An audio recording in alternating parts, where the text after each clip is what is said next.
The wind had a voice out here, far from the towns and stage roads, where the land ran feral and the sky pressed close like a lid. It keened through the cottonwoods and leaned against the lonely boards of the shack she'd built with blistered hands and dry-throated prayers. The shack sat crooked at the edge of a butte, looking out across a sweep of broken earth and sun-scoured silence. Her name was Lark, though no one had spoken it in years. She lived with the slow hunger of someone who'd learned to survive on less than her share. Less food, less kindness, less warmth. Her fire was stingy, and her walls thinner than they should have been, but the winter hadn't come down hard yet. She trapped rabbits and boiled dandelion roots, smoked her meat with sage and pine needles. She carried a rifle with a cracked stock and a knife dulled by years of hard cutting. There were days the blade bit deeper into her own calluses than it did the hide of a kill. Nobody came out this far unless they meant to disappear. Some nights she heard wolves. Other nights she dreamed of screams muffled by river reeds, of hands grabbing at her in the water, of voices twisted by grief. When she woke, it was always the same. The bitter edge of dawn creeping through chinks in the roof, the fire long dead, and her fingers curled around the rifle like a child clutching a parent's sleeve. There had been a man once, long ago. His name didn't matter anymore. He had left her with more scars than memories and a warning in his last shout. No one was coming to save her. The land would eat her, the sky would forget her, and what little mercy she might have held in her heart would dry up with the first real drought. But she hadn't died, not yet, not even when the fever came the second winter, not even when she broke her ankle and dragged herself a mile on her belly just to reach the stream. The truth was, she didn't know why she kept on. There was no hope in her heart, no purpose burning in her belly. Just a quiet, stubborn rhythm: wake, trap, cook, mend, sleep. And between it all, the watching, the scanning horizon, the ears pricked for any change in the silence. That day she'd gone farther than usual, tracking something she couldn't name. The prints were odd, not quite boot, not quite paw, something scuffed and unsure. She followed them past the dead grove, over the shale ridge, down into a canyon where the wind shifted and the sun got trapped like it was afraid.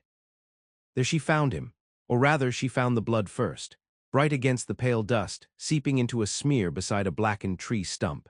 Then a shape, hunched and still, half covered by a discarded coat and the wide shadow of a circling buzzard. He wasn't dead, not quite. A man, bearded, tall, lean with fever and blood loss. One arm pressed tight against his ribs, the other crooked protectively over something in his coat. He opened his eyes as she approached, and there was no fear in them, only a kind of resignation, like he'd seen the end coming and was too tired to argue. "You lost?" she asked, voice rasping with disuse. He looked at her like a man surfacing from too deep. "No," he said after a long moment, "but I think I'm dying." She could have left him, should have. Men meant danger, trouble, needs she couldn't afford to fill. But there was something in his voice, low and steady, not pleading. A worn humility that didn't match the blood, or the wilderness, or the way he'd curled up like someone who'd known kindness once and missed it like breath. "You're bleeding through," she said, crouching beside him. "Looks like gut shot." He nodded faintly, the pain making him sweat despite the cold. She saw now that he'd tried to stitch himself up. Bad job, shaky thread, no alcohol. "What's your name?" she asked. He hesitated as though weighing it. "Hale." Lark stood slowly. The sun was going fast. The buzzard flapped lower. "You move or you die," she said, not unkindly. His eyes followed her. "Ain't got much choice." "No," she agreed, "you don't." It took an hour to get him upright and another to drag him back across the canyon, her shoulder under his arm, her breath shallow from the effort. He leaned on her like a man leans on memory, light but persistent. He didn't talk much, and she liked that. She wasn't ready for talking. By the time they reached the shack, night was falling.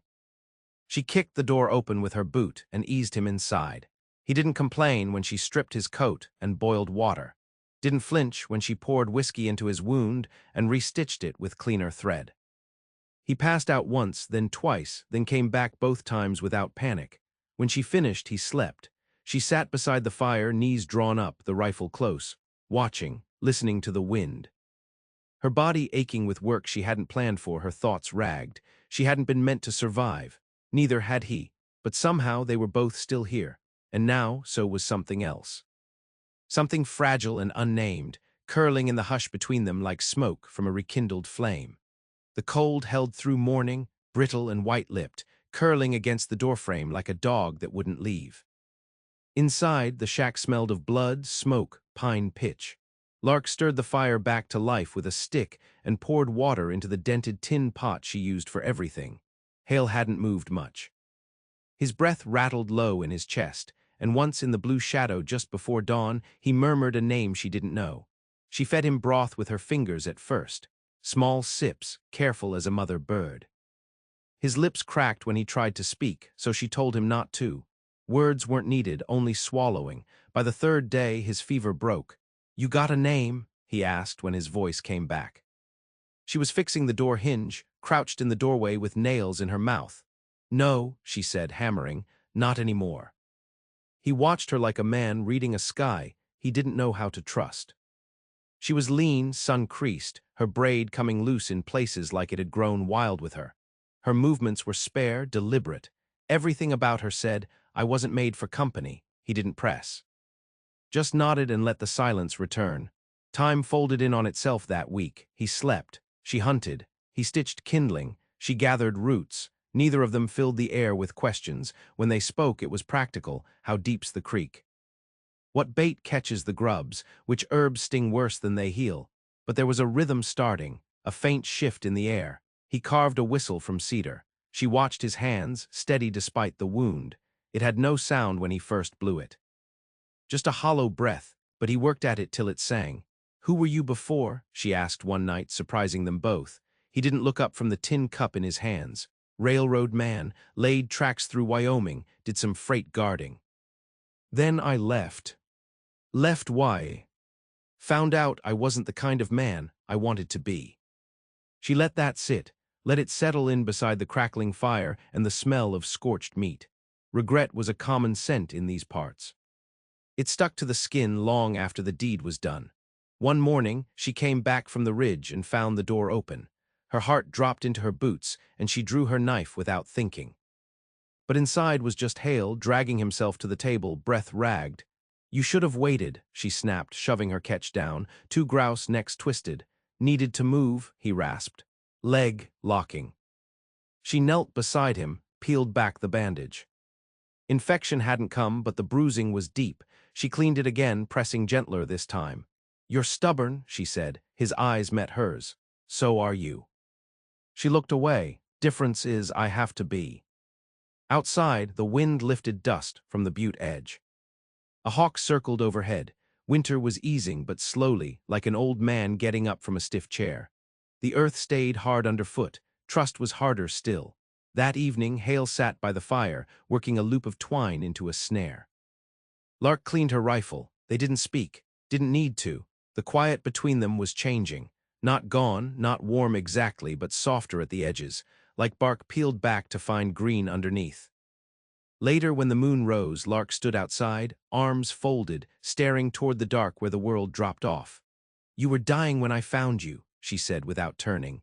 Hale behind her said nothing. She didn't expect him to. "I used to believe the world was trying to erase me," she murmured, "piece by piece." He stepped beside her, not touching, just close enough for breath to meet breath. "Maybe it was," he said. "Or maybe it was waiting." She looked at him then, really looked.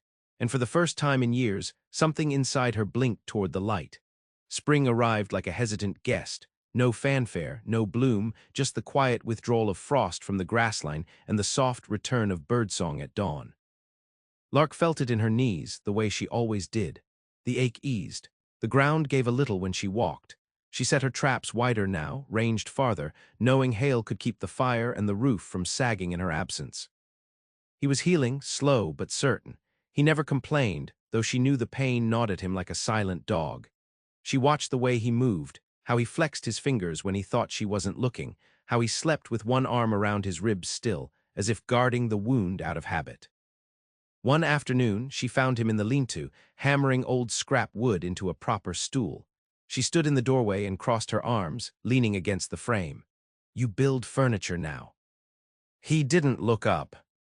"My back's tired of crouching." She let herself smile, just the corner of her mouth. Suppose you want payment for that craftsmanship. I'll settle for another bowl of that bean stew."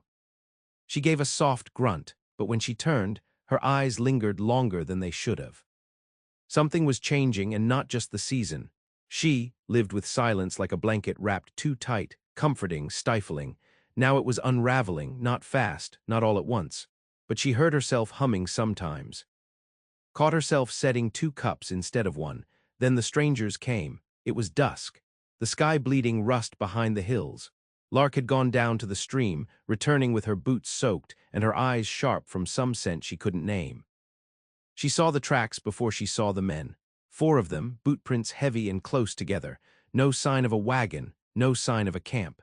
She entered the shack without a word and set the rifle down gently on the table. Hale looked up from the stew pot. "What is it?" "Men," she said. "Close, maybe half a day behind." He didn't ask how she knew, just wiped his hands on a cloth and stood, jaw set. They prepared without speaking. It wasn't panic, but the deliberate, practiced calm of people who had been hunted before. She packed food into a small satchel. He loaded rounds into the rifle she handed him, favoring his side but not stopping. By nightfall, they were hunkered down behind a slope near the butte, where the land rose sharp and the trees grew tight. The men came at dawn. They weren't loud, but they weren't hiding either. Bounty hunters, maybe, or scavengers. One had a scar down the side of his throat. Another wore a cavalry coat turned inside out. Lark didn't recognize them, but that didn't mean they hadn't known her once. Hale crouched beside her, watching through a gap in the brush. "They ain't tracking by sight," he murmured. "They know something." Lark's fingers tightened around her knife. "They're guessing," she said, "or hoping." The men searched the shack, kicked over the firewood pile. One pissed against the shed wall. They didn't find much. But they lingered, talking in low voices, as if weighing whether to wait. By dusk, they lit a fire. One of them laughed too loud. Hale looked at her. "We can't wait 'em out." "No," she said. "But we don't go in loud." She moved like a shadow through the trees, and he followed, quieter than she'd expected for a man so broad. They circled wide, coming up behind the shack. The scent of tobacco and grease drifted up on the breeze. It happened quick. Lark lunged first, slashing the side of the supply tent. Hale came in behind, silent but firm, the butt of his rifle catching one man under the jaw. A shot rang out and another, screaming, scrambling. One man took off into the dark. When the smoke cleared, 2 lay unconscious, tied with their own belts, one dead. Hale knelt beside the fire, breath ragged, eyes hollow. Lark stood over the third, her blade red. "Who sent you?" she asked. The man spat. "She's wanted," he rasped, eyes darting toward her. "Woman left for dead, there's a price, we were just—" She cut him off with a look, then turned. Later, when the wind picked up and the trees shook loose their scent, Hale sat beside her on the slope. The moon was rising. "You didn't ask," she said softly, "what they meant."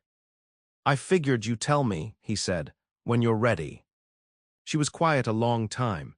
"They buried me once," she said finally, "only I wasn't dead."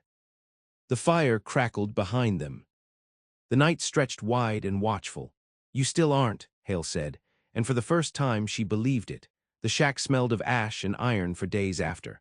Lark scrubbed the blood from the floorboards, let the sun bleach the linens, burned the man's coat in the fire pit without ceremony. The others had been left to wander, tied and gagged far downriver, stripped of their weapons and pride. They wouldn't die, but they wouldn't come back. Trust was a slow thing between wolves. And though Hale had never asked, something in the way he moved around her changed. Quieter, more careful, not from fear but from understanding. He had seen the blade in her and didn't flinch. That mattered. She returned to the earth. Planted tubers along the east slope where the soil held heat, started patching the shed roof with spruce bark and pitch. Hale began carving notches into a pole for every sunrise he lived past that pane. He didn't explain them. She didn't ask. One morning he showed her a map. It was rough, hand-sketched on old canvas with charcoal marks and rain-smudged ink. He spread it across the table like an offering. "What's this?" she asked. "Every place I lost something," he said, "or someone." She stared at it a long time. Rivers like veins, towns no longer there, tracks crossed out, names rubbed away. "And why keep it?" she murmured. "So I remember where not to go," he said.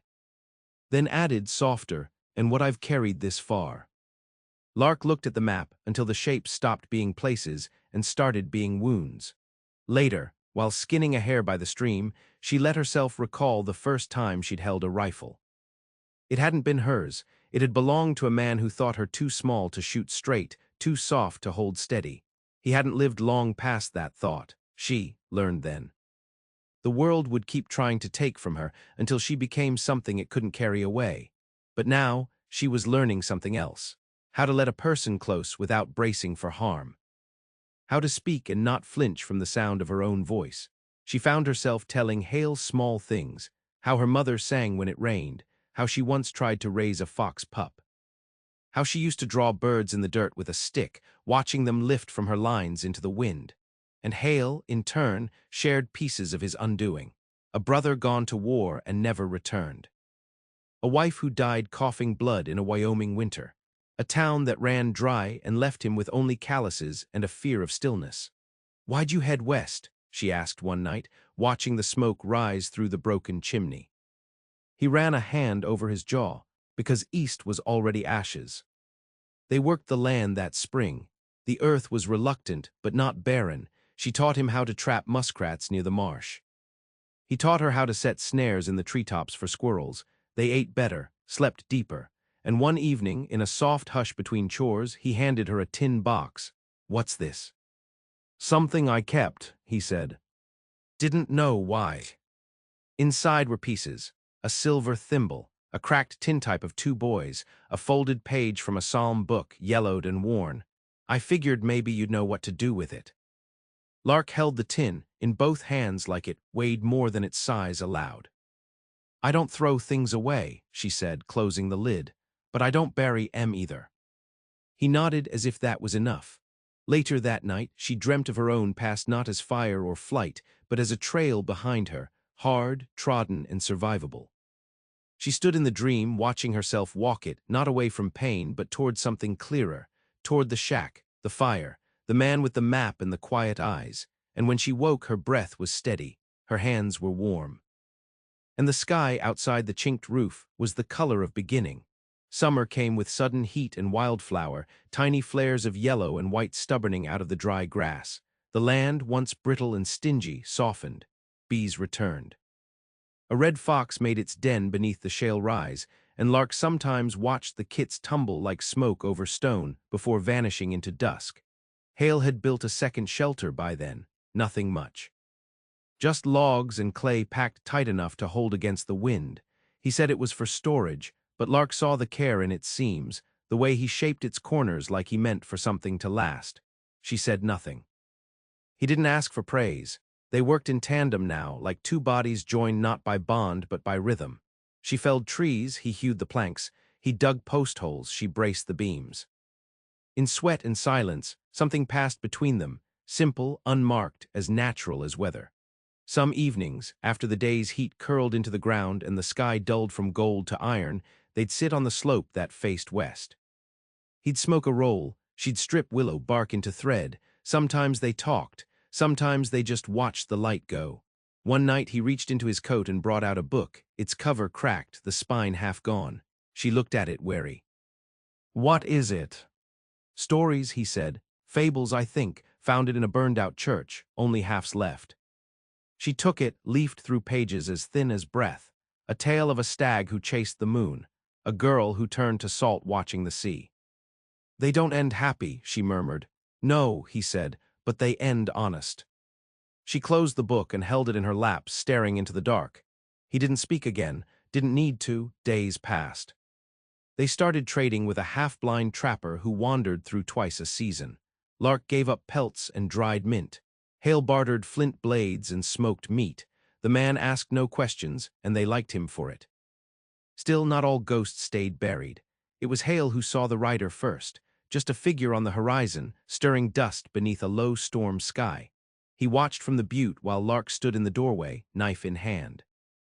The rider didn't come close, didn't need to, just circled wide, then vanished into the ravine where the sun never reached. But the message was clear. "You think it's for you?" she asked that night, skin prickling beneath her shirt. Hale leaned against the frame, arms crossed. "Maybe, Could be the men we left behind have mouths. Could be someone wants what we've made. He nodded. That night, they didn't sleep. Lark sat near the door, rifle across her knees. Hale laid out the snares in the tree line, a silent net for anyone too curious. But no one came. Days passed, then weeks. Still, the quiet between them felt thinner now, stretched by worry. It wasn't fear exactly. Just the old knowledge that peace, once earned, is always watched by loss.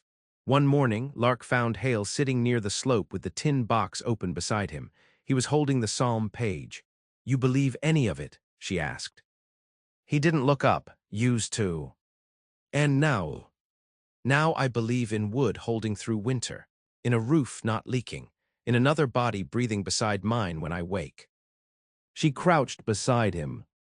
Watched the way his hand tightened on the paper, not like a man clinging to hope, but like one refusing to let go of what little truth he still had. "What do you believe in?" he asked quietly. She thought of the dead, the dirt, the way her body had refused to stop even when it should have. "I believe in endurance," she said. He folded the paper, slow, and placed it back in the box. And in the hush that followed, she realized he hadn't come to mend his life. He'd come to make a new one, same as her, not from nothing, but from everything that refused to die. Autumn didn't so much arrive as descend, quiet, weighty, inevitable. The wind picked up a sharper edge, and the trees shed their gold like silence falling from the tongue. The creek ran thinner, smoke lingered longer. Birds began to vanish by twos and threes. Lark tightened the roofline with pitch. She dried berries in bunches, salted meat, counted flint and bullets in the lamplight. Hale hunted less and carved more. His hands were always busy, whittling handles, binding twine, fixing what needed mending. They didn't speak of winter, but everything they did was in answer to its coming. One dusk, she returned from the ridge with a gash across her forearm, sharp shale, hidden under leaf fall. Blood soaked her sleeve. Hale was at the table, stringing arrow fletchings. He looked up once, saw it, and stood without a word. She let him clean the wound. His fingers were rough, sure.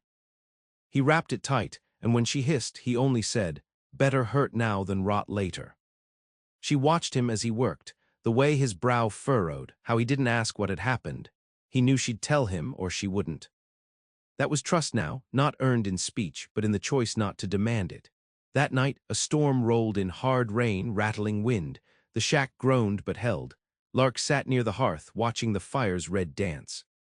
Hale poured them each a cup of broth and handed hers over like ritual. "I think we're past the edge now," he said. She looked at him, one brow raised. He gestured outward toward the vast dark. "We lived, they didn't." She nodded slowly. "You think survival ends something?" "No," he said, soft, "but I think it begins something else." Lark sipped the broth, let its warmth press deep. She remembered a younger self, buried beneath river reeds, breath thin as wind. She remembered cold hands and colder men, the earth pressing in like judgment.